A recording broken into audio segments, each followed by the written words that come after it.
Hey guys, season 19 is about a week in, and I have had just a great time, and I hope you guys have been doing well too. If not, I want to give you some ideas about why you should be choosing certain weapons. Now, I don't do weapons lists very often because, honestly, I think that your ability to use cover and being able to push is much more important than the gun in your hands. With that in mind, I'm going to give you 2 best primary, 2 secondaries, honorable mentions, and 2 guns to stay away from. The first gun I want to talk about is the LStar. It barely got nerfed coming to the floor. It is absolutely a gun that you should be practicing with and using. This LMG is attractive because of its high ammo count and its bullet size is quite forgiving. The only downside is when you're hip firing it, you gotta watch for that flash that's coming up. If you do a little bit of practice, just trust your tracking and you'll be fine. You'll get through that A-okay. It pairs really nicely with the CAR and the 99. All 3 of those guns have really high mag counts, good fire rates, and pretty low reload times. The LStar's reload time, if you stop firing and let it cool down, that can make up for having to, switch out the capacitor or whatever that thing is. A contender in the LStar's place is the Flatline. This is still a very heavy hitting gun, especially with the 301 being put away. The Flatline is the next gun that you need to go do some recoil training with out in the range. Again, being paired with the SMGs, this is absolutely a winning combo. This is by far the one I've had most successful encounters with, both in pubs and ranked, so absolutely pick them up. You'll see most of my clips here are with those guns.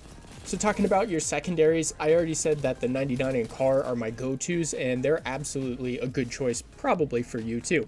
One of the reasons I like them is that if you can master the 301 recoil pattern, you can absolutely master these guys' recoil pattern. There's only a little bit of extra shake at the end of their recoil going from side to side, but if you learn how to do your recoil smoothing, that doesn't matter anyway.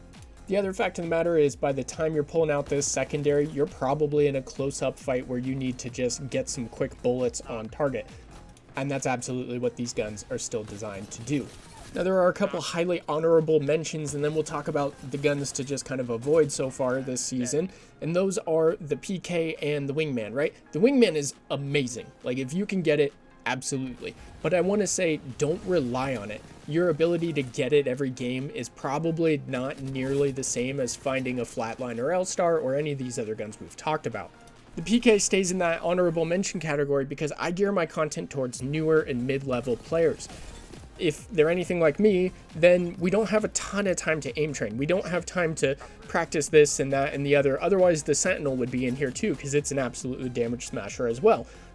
But all these other guns have similar recoil. So if you can master one, you will be well underway at mastering the others. It gives you the best bang for your buck. That being said, if you have that natural gift and that aim and play style of being able to get up and close and just flick shot everything, then absolutely use it. This is just my take on things.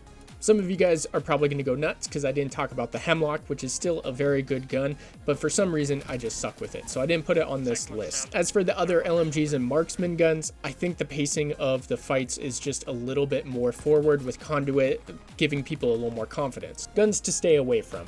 Obviously, the P2020. It's not that this gun doesn't do damage. You can absolutely get kills with it. It is just, there is pretty much a gun that is better in every category than it. Same thing with the 3030. With that hipfire getting nerfed, still, it can kill people. That's why I'm showing it in these clips. But it just is such a specific gun, and you need something probably a little more versatile. Anyway, guys, let me know what you guys think about this season so far and what the weapon nerfs or buffs have done for your gameplay. Have fun, go win a few, and I'll see you in the next video.